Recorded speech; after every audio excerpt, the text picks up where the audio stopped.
Hi, everybody. Good morning. All right, so we're going to do another live. I'm going to try to do this every Saturday. So, second Saturday in a row. We're doing good so far. And I'm also working on being able to put these recordings up on YouTube so that they'll be easy to find as we continue to do them. So we'll see if a few of you jump on. I had some really wonderful questions posted. I posted late last night, and I apologize for that, reminding you all that we were doing this today. And I had a few people post questions, which was great. So I'm going to start by answering some of those questions that were posted. And if we have time, we can answer anyone else's questions. Hi, Shauna, as you guys jump on. Hey, Allison. I hope your belly still looks pretty from last night. Hey, Stephanie. All right, as you guys jump on here, please write questions. I do have the questions.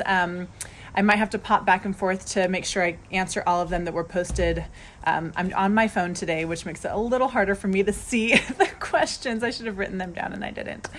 Yay, good morning, Stephanie. Hey, Rebecca. All right, guys. So if you do have questions that are come up, please write them in. I'm going to start by answering some of the questions that were put on the post last night. So the first question on the post was along the lines of, I've got this toddler or baby who is pinching my other nipple. It keeps saying I have a low network connection. I'm going to find another spot to do this. It keeps saying I have a low network connection. I'm just going to try coming inside. Okay, let's see. All right. I'm going to share it in sauce. We're gonna see if I can, if the connection's better in here. Can you guys see me in here? Open up the window. All right. Get myself a little bit of light so I can see you all easier and you can see me. Okay. Here we go. Let me know if the connection goes bad again. Okay, so the question was, the twisting, like the twiddling, right? The toddler or baby who puts their hand down and twists the other nipple or wants to pinch the other nipple. I don't know that we have like strong data on why babies do this. The things that we do know is, one, it's for some reason comforting to them.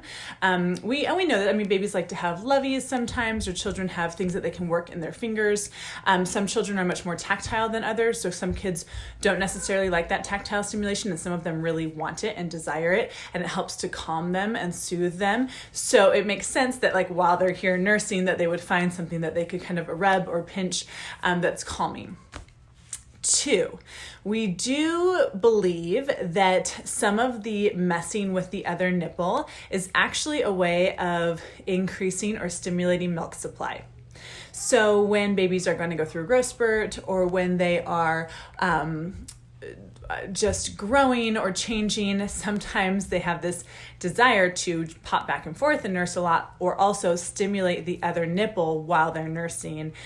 And we believe because when a nipple is pulled on, there's receptors, like stretch receptors in the nipple, that when they're pulled on, tell the brain make more milk.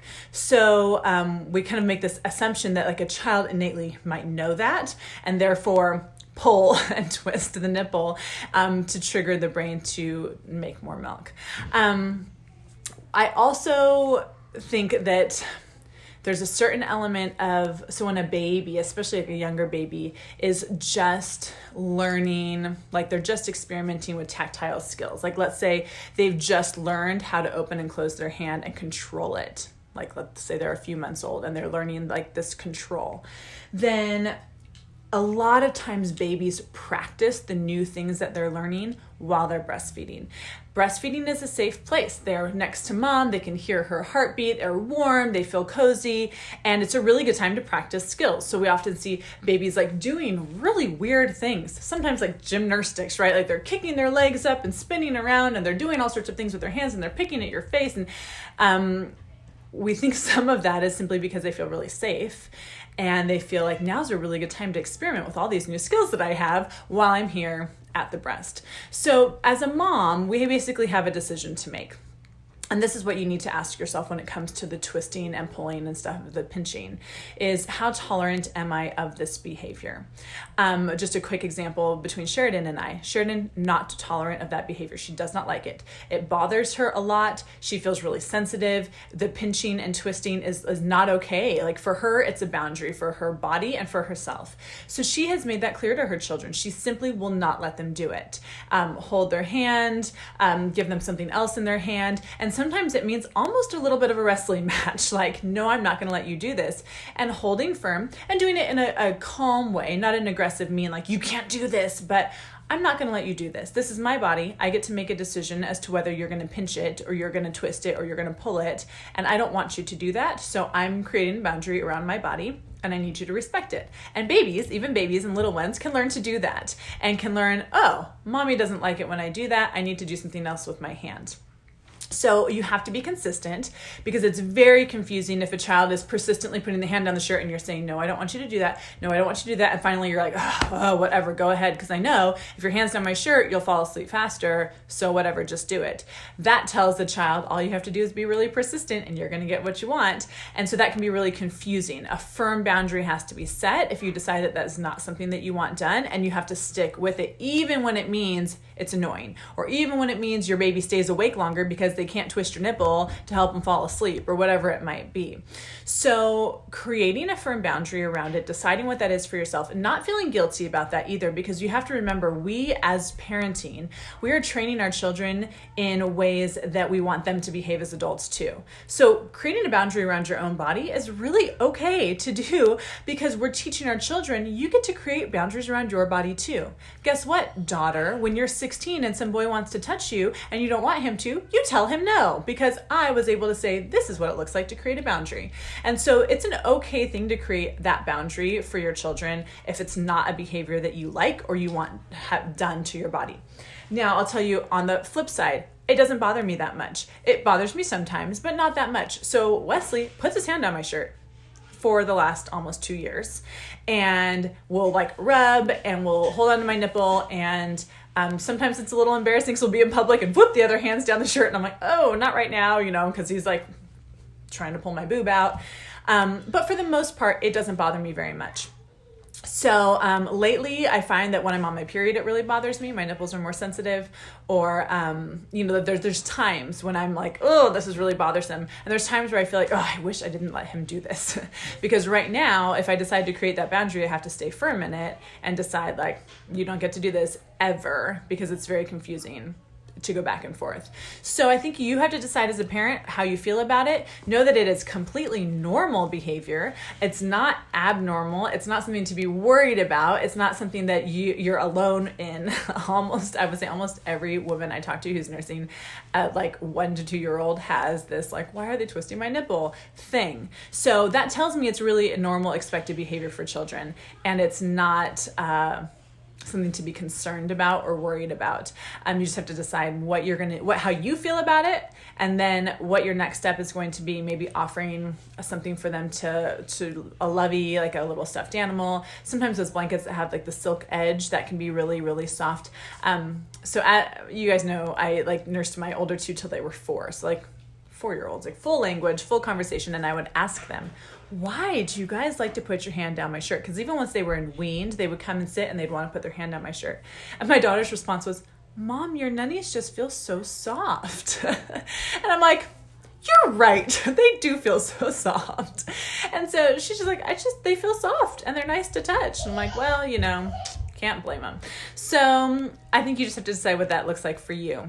And then if you need help moving forward with creating that boundary, then we can help you. And if you feel like, this is okay, it's not something that bothers me too much, then just know that you're in a boat with a lot of us that are getting our nipples twisted every time we breastfeed. Blankies are the best. Hi, Lauren. Yes, blankets can be helpful. And having something like that, like if you decide that you don't want your kid twisting or pinching, having something consistently with you, like decide what it is that you feel like you want them to attach to, so to say, and keep it with you all the time. Like anytime that you're going to be nursing, anytime you're anywhere, like have that item for them to hold on to. And sometimes it can be really great with those teething necklaces that we give out in group too. So this can be a great thing for kids to hold on to and work with their fingers. Good morning, Kristen. Good morning, Ryan. So happy to see you guys on here too. All right, so I'm going to move on to the next question that we had posted. I put up a post yesterday and there were a few questions. I'm trying to remember. Let's see. One of them was harvesting colostrum in pregnancy. I think it was like pros or cons, or do you suggest it? So harvesting colostrum in pregnancy can be awesome. We usually recommend that you start harvesting colostrum after 37 weeks. So once you're, quote, full term. Now, the chance of, a lot of physicians will often say, don't breastfeed while you're pregnant because it'll make you go into early labor. And both Sheridan and I wish so much that was true. We breastfed babies, still had babies that were like 2 weeks late. So not true.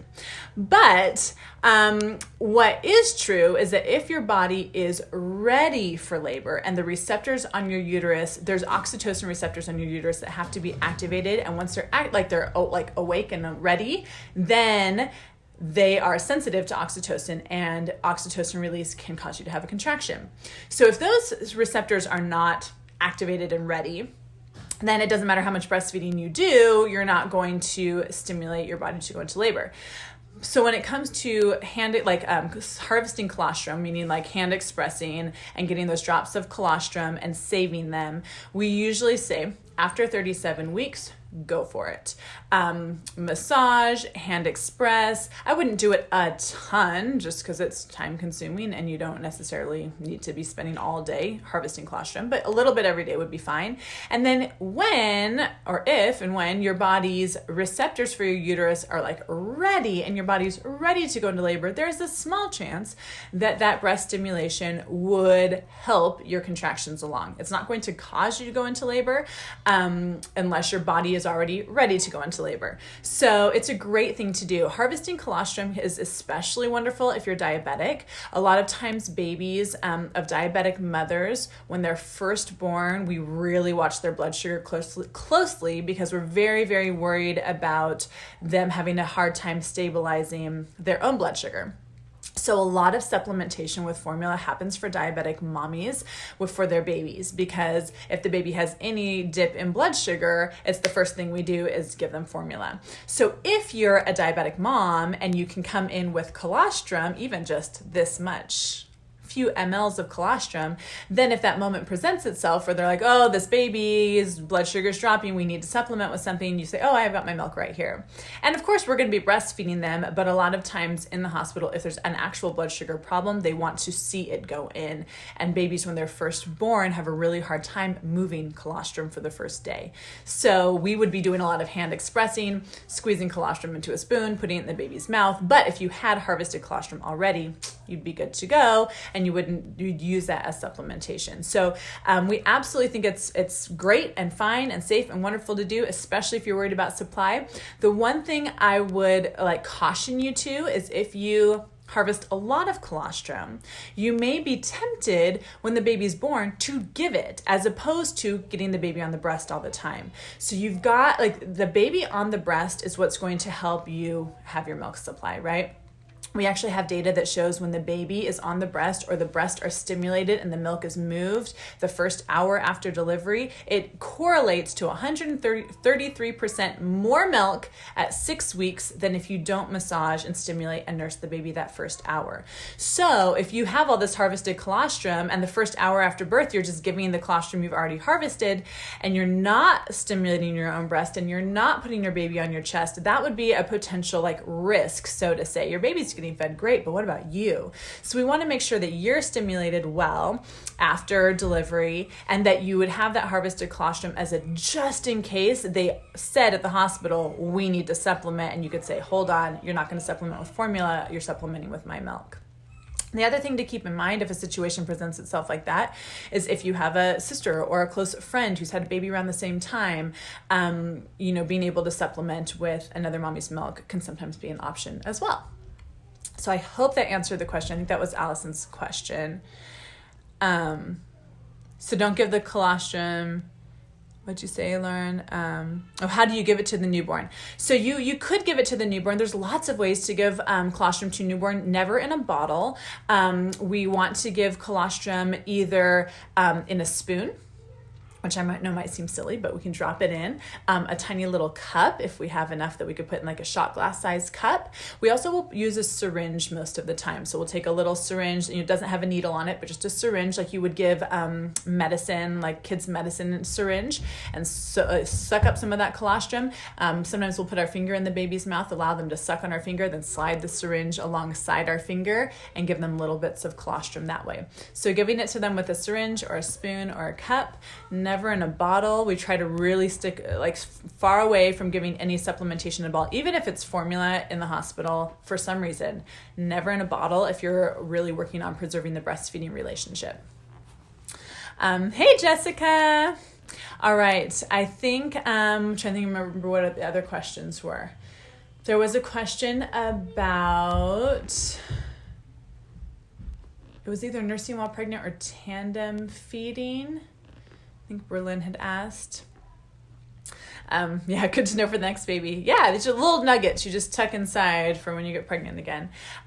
So just to talk a little bit about nursing while pregnant, a lot of times we are under the assumption that that is not a safe thing to do. Or maybe we've been told by our healthcare provider, you cannot breastfeed while you're pregnant. You need to wean your baby if you're planning on having another baby. And for the most part, that is not true. So there's a few things to talk about here. One, the assumption that breastfeeding will make you contract and will make you lose your baby or make you go into preterm labor or make you miscarry. That is simply not true. Once again, back to the receptor thing I talked about earlier.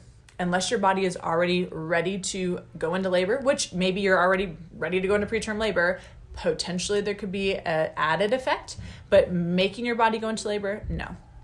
If your body gets pregnant while you are breastfeeding, it will continue that pregnancy while you're breastfeeding. There are a few times when we would probably suggest not breastfeeding. Like let's say you've had a lot of fertility issues and you're going through fertility treatment and your body is not on its own moving forward with pregnancy, but you're helping medically, then yeah, it might be a good idea to look at your breastfeeding relationship, see if you can get it down to 1 time a day, maybe wean, because your body's not doing it on its own and we're trying to intervene, which means you're potentially in a more sensitive situation. If you have a history of very early preterm labor and you've gone into labor really early before, that could be potentially an indicator to be cautious. If you, I'm back. Okay. If you have, keep cutting out. Sorry, guys. If you have been diagnosed with an incompetent cervix and you've had to do a cerclage and like have your cervix closed for you, then that could potentially be, it keeps cutting out. Give me a second to see if I can get on the Wi-Fi here. Hold on 1 second. All right, it says I'm on the Wi-Fi. I'm sorry, guys. Can you guys see me? It says it keeps cutting out. I'm so sorry. I hope I'm back. Someone give me like a thumbs up or something if you can see me. Okay. I hope someone can see me. Okay. Oh, yay. Thanks. Yay. Thanks for the thumbs up. Now I know you guys can see me. Okay. It says low connection again. Okay. We're just going to continue. So if your body gets pregnant on its own while you are breastfeeding, your body can maintain pregnancy and breastfeed at the same time. Your body will divert the majority of your body's energy will go to growing this new baby. So you might find a decrease in your milk supply. For some women, it's a pretty dramatic decrease. They almost feel like their milk supply disappears. For some women, not so much. And their supply stays. Once you're about 14, 17, 20 weeks pregnant, your body will start making colostrum. And so your older baby will be getting colostrum, and they'll be getting colostrum for the whole second half of your pregnancy. And then once your new baby is born, your body will cater to the younger baby. So it'll cater to the baby in your belly. And then when the baby in your belly is born and the placenta is released, then there's a shift in hormones that happen, and your body will give colostrum to that new baby for the first 1 to 2 days, and then transition to more mature milk, still catering to the younger baby, which is so cool. So your toddler will get this amazing, huge amount of newborn delicious milk. And just if you are going into a tandem feeding journey, know that your bigger baby will probably really enjoy having these delicious, huge milkshakes of like abundant newborn milk, and they may stop eating solid food for a few months. And it's just because they're full. They're getting a lot of nutrients. I remember Kylie, when Cooper was born, she was still nursing and had all this newborn, and she went like 2.5, 3 months without really, I mean, she'd snack little bits here and there, but not eating the way that she was before. And she was 2.5, and she'd been eating full-blown meals. But she was getting all this newborn milk. Her cheeks literally got a little bit fatter. Like she chunked up on my newborn milk, but she wasn't even eating solid foods. So know that like that's expected. That's not a scary or bad thing. Your older baby may just enjoy all that milk and not need to eat as much food. I'm sorry, this keeps cutting out, you guys. So the other thing to keep in mind is that having a toddler when you're tandem feeding is like one of the best ways to really ensure yourself a good milk supply, because they come in and they nurse right away. Like the minute you see that baby, your toddler, after your new baby's born, you should let them nurse, because they are going to help move this colostrum, stimulate your body to bring in the milk, and they're going to be much more efficient than your baby. The new baby, it's very expected that a newborn baby for the first day may really struggle to latch. Regardless of how they're birthed, new babies have a hard time latching and moving milk for the first day or two. So we really need to help them move the milk so that our body goes, oh, we do have a hungry baby here. But if you have a toddler, your toddler is your best bet for that, because they're efficient. They've been nursing for years. They are going to go in there and move all that milk and really help stimulate your supply. And the other huge benefit to nursing a toddler and a newborn at the same time is that not only is your body going to cater and make enough milk for both babies, but everything your toddler is exposed to and then they come and nurse, you're going to create antibodies to that will go straight to your newborn baby and your toddler. But it's such a great way of protecting our new babies from potential illness and things that our toddler, maybe they're at daycare or they go to preschool and they're exposed to a whole bunch of stuff. If you're nursing, you're going to really increase your ability to protect the newborn with immunity, since your toddler is exposing you. And I know a lot of you already know this, but in case you don't, your breast, your nipples, have the ability to absorb the child's saliva, take inventory on what they've been exposed to and what nutrients that their body needs, and then create that in your milk. So your body will create newborn milk. It will create toddler milk. If you decide to do one boob for the newborn and one boob for the toddler, your breasts can literally make different milk based on the nutritional needs of the toddler and the newborn. Now, if you choose to switch them back and forth, then your body's basically going to be catering to the younger baby while still absorbing all of the things the older baby's exposed to and creating antibodies and giving it back in the milk. So it's just a great, great way of protecting our little ones when we have a bigger one around, because we're getting immediate access through the saliva to what that child was exposed to and making antibodies, which is amazing. Okay, let me see. I wonder if I can look back and see what the other questions were. Is there anyone who's watching right now who could go to that post and screenshot it so I know what questions there were? Maybe I can ask Sheridan to look on her phone. I'll ask her to look. She's right here. If anyone has any other questions, please type them in. But I'm going to see. Here, Hey, do you have your phone? Can I look at that post real quick? I posted yesterday and people wrote some questions and I remember 3 of them. I can't remember the 4th one. Hey Mom, I'm going to draw you. One moment. Ooh, you're making me? Yeah. The kids are doing bead projects. Also, I'm going to put a little pink in your hair. Ooh, put a little pink in my hair. So cute. All right. Looking up the questions for you guys here. Magic.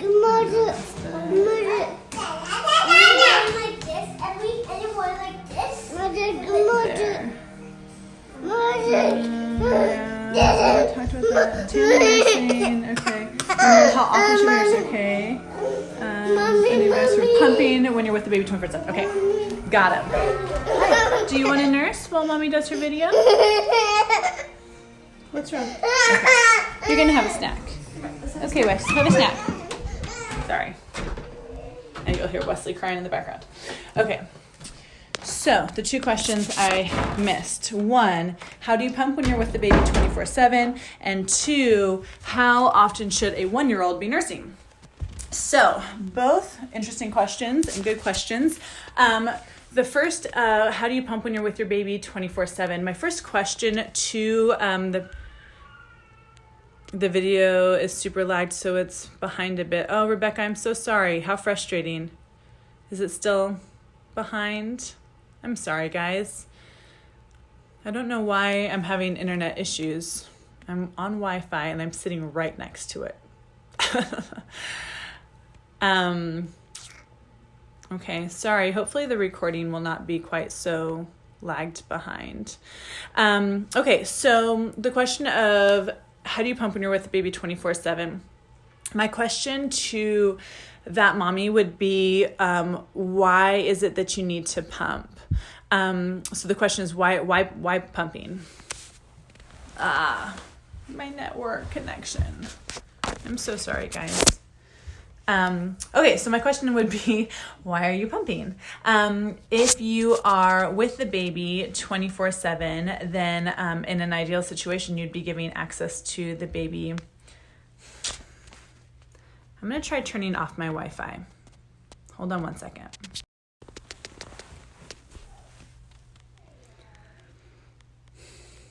All right, guys, I turned off my Wi-Fi. Let's see if this works better. Let me know if it's still lagging behind really bad. I'm sorry. Okay, so the questions would be, 1, why is it that you feel like you need to pump? If we're with our babies 24/7 in an ideal situation, we're giving them access to our breasts all the time. They're nursing whenever they want, and that is the best way to ensure a good milk supply. It's also the best way to increase your milk supply is to simply nurse your baby more. Pumping can be helpful, but pumping will never get out the same amount of milk that a baby can. So if we're looking at wanting to increase supply, the best thing we can possibly do is just feed the baby more often. Feed as much as you possibly can, as often as you possibly can. And so I think that, my question would be, why do we need to pump? If better connection, yay. Okay.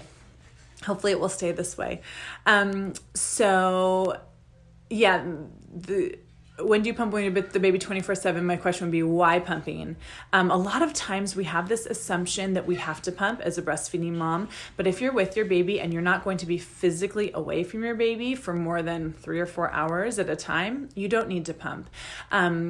If you're going back to work, we usually suggest that you start pumping to build a little bit of a stash about a week before going back to work. And so during that week, usually I would suggest pumping first thing in the morning. So when you wake up in the morning, maybe your baby's nursing on one side. If you could pump the other side while your baby's nursing so that you are kind of killing 2 birds with 1 stone, so to say, that's probably what I would suggest. And need to pump for an upcoming wedding I'll be attending. Okay, so how long will you be away from the baby for the wedding? Like, are you going to be gone for days, like 2 or 3 days? Or is it just like the 4-hour ceremony and reception? How long will you be away? Because we have to remember, if we're pumping to leave milk for our baby while we're away, it means that while we're away, we have to pump also. So a lot of times we'll have moms say like, oh, I want to pump during the day so my husband can feed the baby at night and I can sleep. But if the baby is eating, so if the husband's going to feed the baby at midnight and at 3 a.m. with pumped milk, that means you have to wake up and you have to pump at midnight and at 3 a.m. or you'll run the risk of ruining your supply, not ruining your supply, decreasing your supply, and really needing to then work to get your supply back up. So if you're going to be away for an 8-hour day and your baby is going to take 3 bottles, you have to pump 3 times during that 8-hour day. And so really you're looking at only, like if you're working, you're only needing to supply milk for that first day that you're at work. And then whatever you pump that first day that you're away is the milk you'll give the next day, whatever you pump that day. You know, you're going to want to give fresh milk. Rebecca, let me know how long you'll be away from the baby for and we can figure it out for you.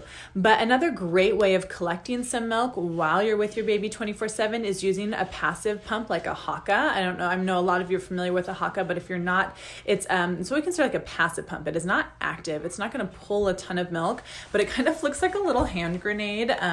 It's round, like bulb on the bottom, and then it has like a flange, and you squeeze it to create a little negative suction. You put it on your breast and let it go, and it just passively pulls milk while your baby's nursing on the other side. So it's a great way of catching your letdown. Like if you notice when your baby stimulates a letdown, sometimes women feel the letdown, sometimes they don't, but often we hear the baby start to gulp, gulp, gulp, gulp. And maybe that's when we leak on the other side. Whether you leak or you don't, you can catch that milk with a Haka. And let's say you catch an ounce, half an ounce while you're feeding the baby. If you're home and every time you sit down to nurse your baby, you grab that Haka and you put it on and you get half an ounce. Let's say you do that 4 times.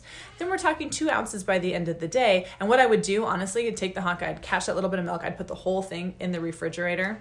And the next time, 2 hours later, you sit down, I'd just grab it out of the refrigerator and I'd put it on and I'd collect more milk. I know people have different opinions about that. That's always what I did. Some people, really feel like you should not collect warm milk on top of cold milk, but you could look that up, see how you feel about it for yourself.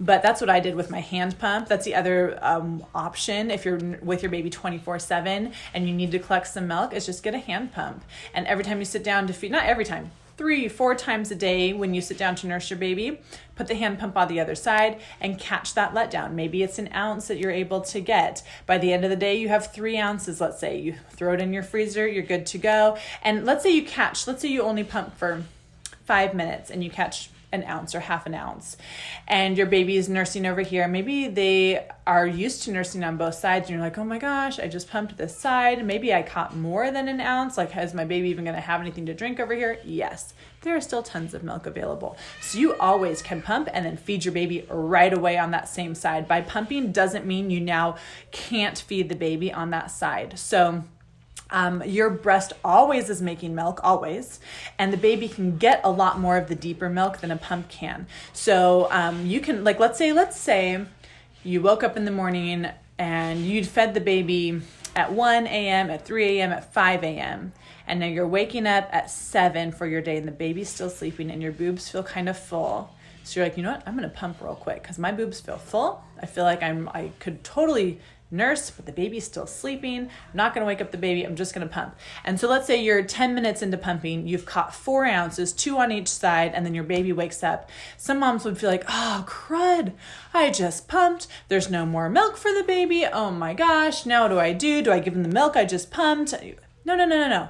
Put the milk you just pumped in the freezer or the fridge. If you're going to use it in the next 5 days, put it in the fridge. Otherwise, put it in the freezer. And then feed your baby, because there is still tons of milk available to your baby. There is still tons of deep, high-calorie milk that they can get to, and your body's going to make a lot of milk while you're breastfeeding them. Okay, Rebecca wrote me. Okay, I'll be gone for 8 hours. Super good info. I have a Haka. That might be the best way to collect milk slowly. Yeah, just collect a little bit. Now, if you're only away for 8 hours, you only need 8 ounces. an ounce an hour is what we would recommend leaving for a care provider. And you're going to need to probably pump at least once, if not twice during that time. So make sure you take a pump with you, whether it's a hand pump.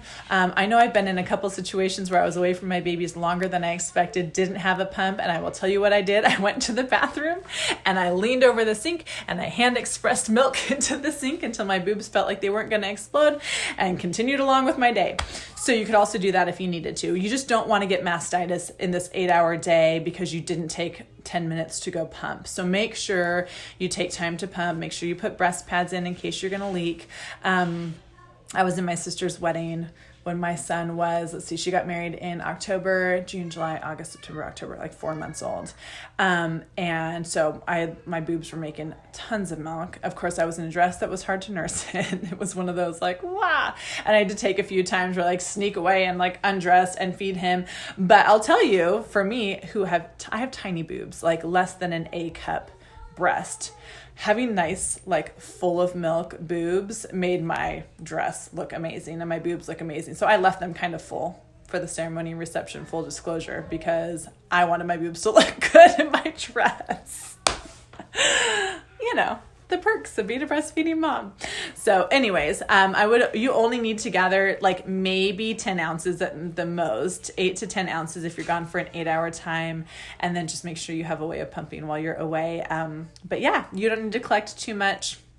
And I would make sure too, when it comes to leaving our kids, our babies with childcare providers who are not with them frequently, it's really good to remind childcare providers that there's lots of ways to calm a fussy baby. A lot of times we have childcare providers who feed babies too much because they put a bottle in their mouth every single time they are fussy. Like, oh, they're fussy, they must be hungry, here's a bottle. And then they're calling you like, we went through all the milk, do you have any more? Oh my gosh, I left you 20 ounces for the 8-hour day. What do you mean you went through all the milk?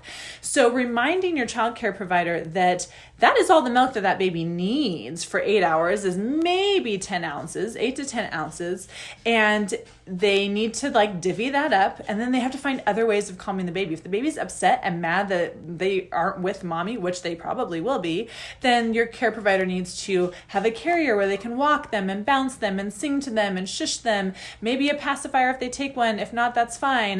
But other ways of calming, and not just popping a bottle in a baby's mouth. Because yes, a baby will stop crying if you put a bottle in their mouth because they can't cry and breathe and swallow fluid all at the same time. So they will stop, but it doesn't mean they're always hungry. So I would keep that in mind too. And this goes for anyone who's leaving your baby with a child care provider, especially if it's infrequent, reminding them that there's a lot of ways to calm a baby, and overfeeding them is not helpful for either of you, because if that baby's really full from all this milk they got, and then you finally come back from your 8 hours away and you're so excited to nurse them and you need them to nurse, but they're too full to eat, now you're stuck pumping again instead of feeding your baby. So we really want to make sure child care providers are feeding babies not too much, and potentially working on paced feeding, which depends on how long. I mean, if this is a one-time thing, you probably don't have to be super specific about paced feeding, but the idea of paced feeding is making sure that the milk doesn't go in way too fast,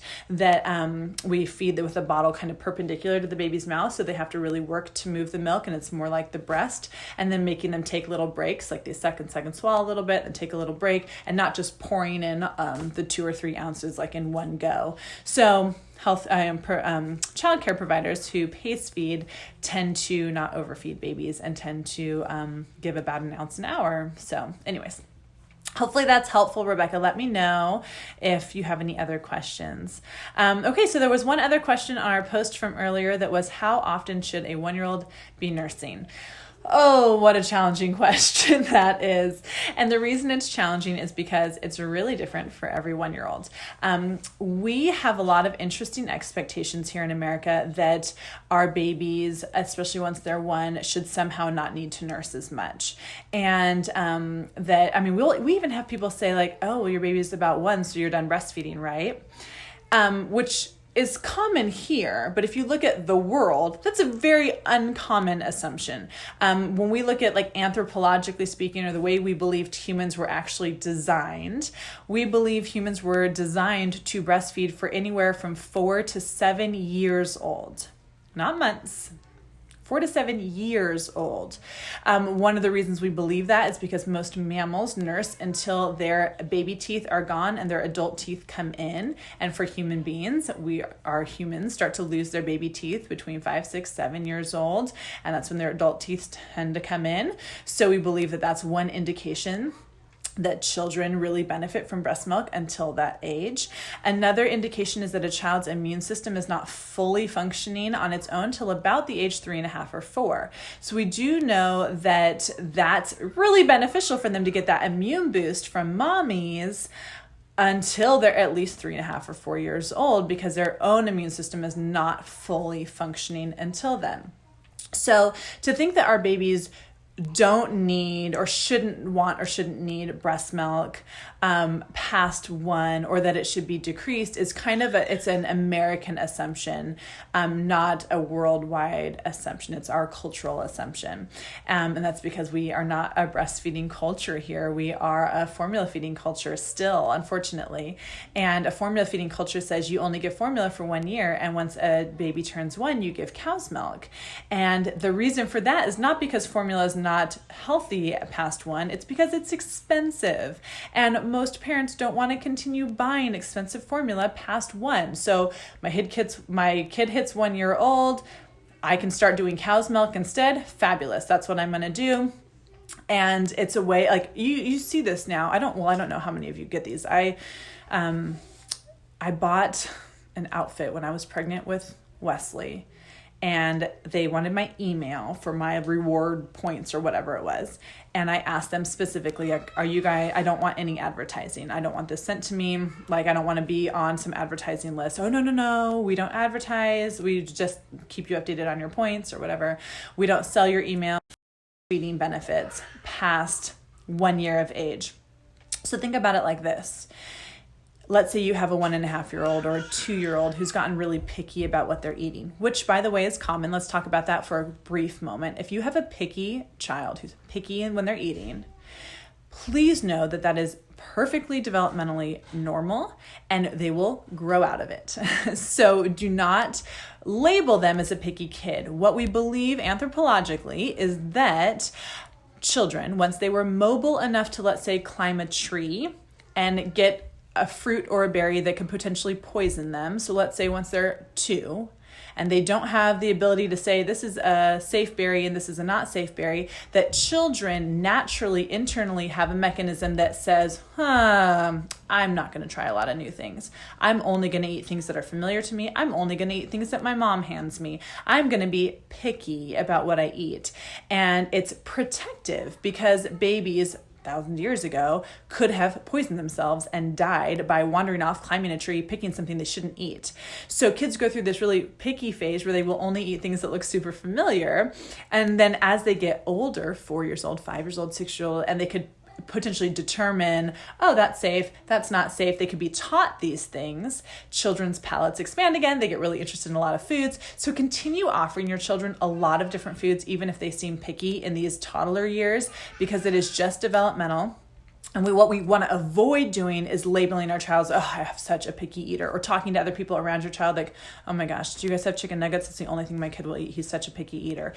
We don't want to label our kids, and we don't want to create a situation where, they are a picky eater and they only eat chicken nuggets because we told them that for an entire 1.5 years when they were going through a normal developmental picky phase. I hope that makes sense. So anyways, while our children, though, are in that developmental picky phase, if we're breastfeeding, our body is absorbing their saliva like I talked about before. Our body is filling in the nutritional gaps from the foods that they're potentially not eating. So it's a lot less stressful for us as mommies to worry about, is my kid getting the nutrients they need? Because I can answer, yes. Yes, they are, because no matter what they're eating, my body is filling in the gaps. So because of that, we really believe it's biologically normal for a 1-year-old to 2-year-old to 3-year-old to nurse frequently, to nurse maybe multiple times a day, because we are filling in nutritional gaps. We are not the full source of nutrition, often past 1. They benefit from having food and nutrition from other sources, but we are filling in think of yourself as like the most incredible multivitamin that changes on a feeding to feeding basis to be exactly what your child needs. It's amazing. So because of this, children want to nurse often, frequently. And we have to keep this in mind. They spent 9 months growing in your womb. They've spent 1 year outside, but still very attached. And children, even at 1, don't cognitively necessarily realize that you're a separate person than me. Like we're still, in my head as a baby, I'm still like this with my mom. We're still connected. She is my source of survival. So babies want to reconnect a lot in that 1 to 2 year time frame. So besides it being nutritionally super beneficial, and therefore babies want to nurse all the time to get the nutrition, they also are hitting huge developmental milestones. They're potentially learning to walk and maybe even run and learning how to climb and learning how to talk. And every single time a child goes through a huge developmental milestone, they will increase their frequency of breastfeeding. They will increase their time close to mommy, especially if it's a physical milestone. And this is good to know even for little babies. Anytime our child gets ready to do a huge developmental leap that physically allows them to get further away from us, meaning when they're able to roll, or they're able to crawl, or they're able to walk or run, that allows them the ability to get away from us. They instinctively want to be closer, and it's a way of keeping them safe, right? Their internal mechanisms going to keep them from wandering off into the middle of nowhere 1,000 years ago, right? We have to remember our babies' brains are not 2020 baby brains. They're brains that have been developed for thousands of years and are created to be close with mom and not get lost and not get hurt. So when our child's going through a huge developmental leap, they tend to have stranger danger, or stranger anxiety is what we kind of coin it. They tend to want to be close to mom only. They tend to not want to go by anyone else. They tend to want to stay super close, and they tend to increase their nursing a lot. They're increasing their nursing for the nutritional benefit while they're going through their growth spurt, but they're also increasing their nursing because remember, breastfeeding is not just about food. Breastfeeding is about so much more than food. Breastfeeding is about attachment. It's about security. It's about helping regulate stress hormones. It's about sleep. Your baby's going to want to nurse to sleep probably forever until you decide to wean them, because nursing releases hormones that say it's safe, go to sleep, you don't need to worry, and it calms them down. It even does that for us. I don't know if you've ever noticed that when you're breastfeeding your baby and all of a sudden you feel so tired and sleepy, because it releases hormones in our body that allow us to sleep. So it's very, very normal that as a child past 1 is going through crazy developmental things, that they're going to have days where you feel like, I think they're nursing like they did as a newborn. I feel like they're nursing every hour. I feel like they're coming and checking in, and I'm like a drinking fountain. Like they come up and they just, and then they walk off and go play, and then they come up and check in again. And we have to remember, it's not just about nutrition. It's about everything else that's going on in that baby's brain, every neuro connection. It is about attachment, security, feeling safe, feeling grounded. It is a coping mechanism. So by allowing our children to nurse and come to us and calm themselves down and feel comforted, we are giving them coping mechanisms. So it's so much more than just food. But because of that, a 1-year-old may nurse a lot. You might not see a decrease in their nursing, especially as they're going through developmental changes, especially physical ones. So I hope that answers your question. I don't remember who asked it, but I hope that answers the question. Are there any other questions? Let me just scroll real quick. Rebecca says, Princess Info, thank you so much. I just changed my camera, sorry. Hand expressed in the sink. Yes. Well, I'm just being honest. I've done that a couple times. When I was pregnant with Wesley and away from Cooper. He was 3.5-ish, and I was gone for 3 days. And I thought, he's hardly nursing at all. He's 3.5. I'm pregnant. I'm not going to take a pump. Oh my gosh, by day 2, my boobs felt like they were going to explode. They looked amazing because they were like a boob job, but I had to stand in the shower the last 2 days, take long showers and hand express because I thought my boobs were going to explode. And I was amazed at how much milk I was still making pregnant and with a 3-year-old. Lauren, I'm so glad it's helpful info. All right, guys. So if there's no other questions, I'm going to pop off, but I will be back next week. We're going to do this my goal is to do this every Saturday. We'll see. I'm sure there'll be a few Saturdays here and there that I'm busy with my family, but my goal is to do this every week. So if you do have questions, please let me know what they are. I'm also going to be uploading last week's video and this one. My goal is to upload both of them to YouTube. So you can pop over. I have a YouTube channel. I'm really working on getting a lot more of my breastfeeding info, the lives that I've done over the past couple years, up on that YouTube channel so that they're all in one spot. So it's where I have a lot of health information, and there'll be more breastfeeding information soon. So you'll be able to find this hopefully uploaded there at some point today. All right, friends. It was so wonderful to see you guys. Thanks for tuning in. I'm glad to get to spend a little bit of time here with you all. And remember, if you have any pregnant friends, they can be invited into this group. I'm trying to be more active on here about getting information to all of you and support to all of you. So please feel free to invite people to this group. If they don't get approved right away, send me or Sheridan a message so that we can go in and make sure we approve them if we don't see it come up on our Facebook. But yeah, I hope you all have a wonderful Saturday. Thanks so much again for joining me. Have a great, great day. And if you're in town, I'll see you on Tuesday for support group. And stay tuned. We're going to probably do a kind of last minute Valentine's Day photo shoot. We're going to talk about it right now. We're going to have a little work meeting and figure out if we can make it happen. A little bit depends on whether Sheridan has her baby or not. When she has her baby, she'll have it eventually. But she's due on the 2nd of February. She tends to go 2 to 3 weeks late. We're trying to figure out how I might be able to do Valentine's Day photos and still be available to her. I'm going to be doing her birth photos and watching her children while she's in labor and stuff. So anyways, it'll be like kind of this tentative thing, assuming Sheridan's not in labor. So anyways, stay posted for information about that. For those of you who don't know, photo shoots are our main way of fundraising for our support group. Sheridan and I don't charge anything for the group that we run or the information we provide on this Facebook. And we don't get paid for what we do. We just do it all volunteer. So we have been doing photo shoots in order to help us still buy coffee for our Keurig and beads for our necklaces, and to work on finishing off the other half of my carriage house so that we can actually have a bigger space and start advertising more, because we actually don't advertise for our group currently. It's just word of mouth. And part of that is because we don't have a big enough space to accommodate many more women, and we really want that to change. So we are in the first stages of some of the major construction that has to happen in the backyard. We need to remove a tree, which my husband has done, and we need to build a shed so that we can move all of our garage things into that shed so that we can empty out the other half of our carriage house. And then we have to do full construction on the inside of it. It's just a shell and doesn't have anything. So it's going to be a process, but our photo shoots are the way that we're funding this, because it's expensive and it's hard to do it out of pocket for me. So we're going to be doing some photo shoots throughout the year, just like we did last year, to help us just continue on our mission to support mommies in the Redlands area and anywhere. So add in friends, even if they're not local, to this group, and I'd love to answer their questions and support them as well. All right, friends, I hope you guys are having a wonderful Saturday so far. The weather here is beautiful. So, also we're on Instagram. I wanted to mention that too. If you're not following us on Instagram, you can find me, Natalie Johnson, at my handle is Standing So Tall. And you can follow me, and on there is a link to Community Carriage House, and you can follow us there too.